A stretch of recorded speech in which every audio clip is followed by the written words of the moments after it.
I got to about the Switch and I'd like to review it. How to review it, so we'll see how that goes.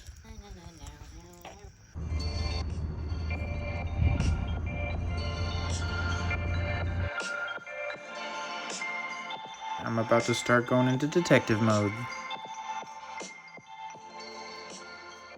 I'm setting up right now to try and record the Switch. I want to show off how easy it is, and I'm about to pick up a notebook and make it work. Here's some footage of the Switch, me basically pouring hours and hours and hours of time into it. I could play it handheld, I could play it like this, on the ground, charging. You could even stand it up with a little prop built into the back. It's an amazing product, something that I can never ever not appreciate. Here I am starting another thing, trying to buy some stuff in Dead Cells, a game that's turned my head sideways and upside down. But it's still something that I can't get enough of. I love it so much. It's really how games are designed to play. I'll talk more about that later when I finally get the courage to talk to the camera. But at this current time, the way it works, I've been basically playing, playing, and playing. Anyway, here I am, getting up the strength to show you what I'm about to write in this notebook. Enjoy. What's up, everybody? It's your boy, Kind Wally. Today, I'm going to do my very best to review the Nintendo Switch. So, it starts out with the weight, the feel, the buttons. That's really what I want to start with, right? I'd really like to talk about these four things about the Switch. I know we already kind of mentioned the controllers, but still, I'd like to discuss how they're clicky and not necessarily the best, but you can click them quite a few times before they start to feel a little used, and they are replaceable. I dropped the Switch on its face, and it replaced the two sticks. Programmable buttons. There's actually quite a few games that allow you to reset the buttons as if it's more like a PC. And I haven't seen this as much on Xbox, or maybe it's just a newer game thing. But that, along with gyro support in a lot of games, is something that I greatly appreciate about how the Switch is working these days.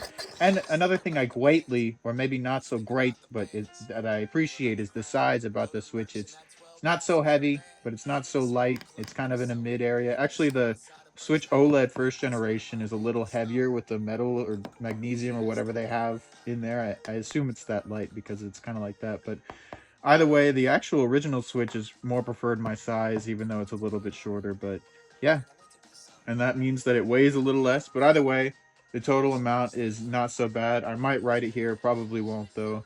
We'll see. And then yeah, like the buttons, like I said, they eventually go bad, but you can buy new Joy Cons, so it's not so end of the world like. Weight, buttons, and feel. Every good story starts at chapter 2, so let's start at chapter 2 is the games. I played things like Skyrim, Dead Cells, The Witcher, and a bunch of Nintendo games, Smash, multiplayer stuff like Heave Ho. It's got a good array of games. It stutters, it's not the highest refresh rate. That does not bother me at all. As long as the game is smooth and consistent, I enjoy it. And Skyrim is definitely the type of game that really entertains me.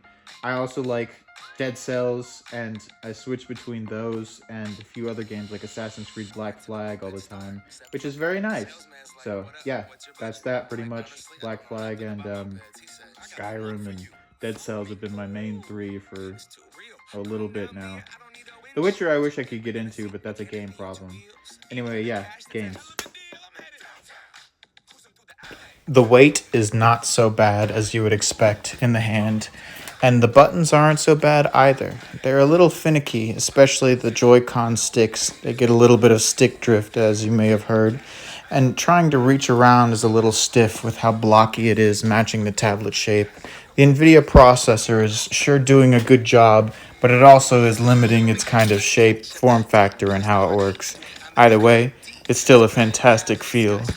I'm writing here just a little bit, and now I'm about to put it on the ground and show you some of my thoughts on the new Switch. Yes, indeed. Here we go. Hello, everybody. It's your friendly neighborhood spider dude, Wally. How's it going? Today I'd like to make a video showing off a lot of the stuff with the Switch. So, first off, controllers.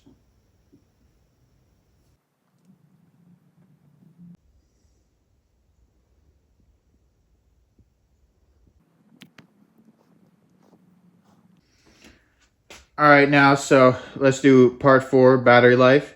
Overall, the Switch has one of the best battery life features I've ever seen, which is unlimited longevity. I mean, it's not true, but you could turn that sucker off and honestly, it would stay on with a game mid-fight scene for like hours and hours and hours. I don't know how it has such good battery life, but when you turn that thing off, it is like better than the iPhones. It literally just doesn't do anything, completely goes to sleep. I sleep. That's how I feel about it. But it's also a bit of a mixed bag. It is a bit of a thumbs down. It's a honeycomb because it's sweet that it does that, but it's also a thumbs down because the battery, unfortunately, isn't the best. It does go down as you play games.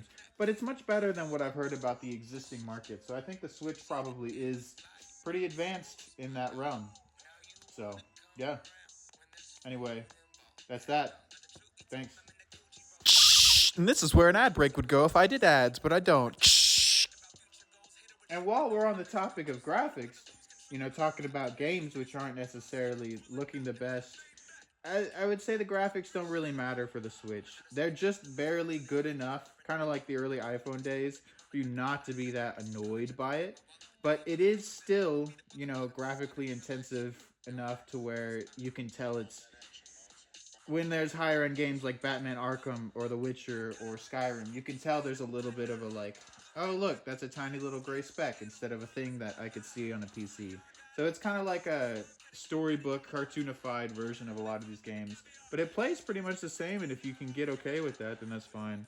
I really do like the graphics on the Switch overall. It has enough to sell the story of the games. It's dependent on each game, and they use the resources well. So that's that. Pew pew pew.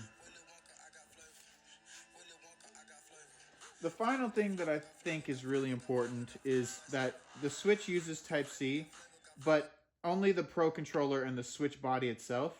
The Joy-Cons, they actually, unfortunately, the Joy-Cons, they have to switch with the Switch. They have to charge with the Switch, whereas Type-C charges the Pro Controller and the Switch itself.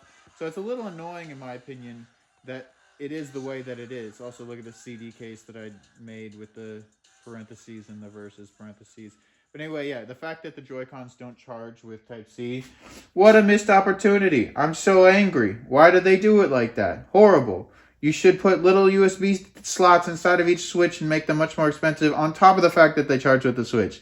That way it can be immediate connection on those little leads. And on the top of that, able to be charged and used independently. Because what I really want to do is use each Joy-Con as an individual controller for my phone so I can play emulated games because the Switch itself doesn't do that. Maybe there's going to be a hack for the Switch though. We'll see. Anyway. Thanks for watching. I'm going crazy. AKA Kind Wally. Bye.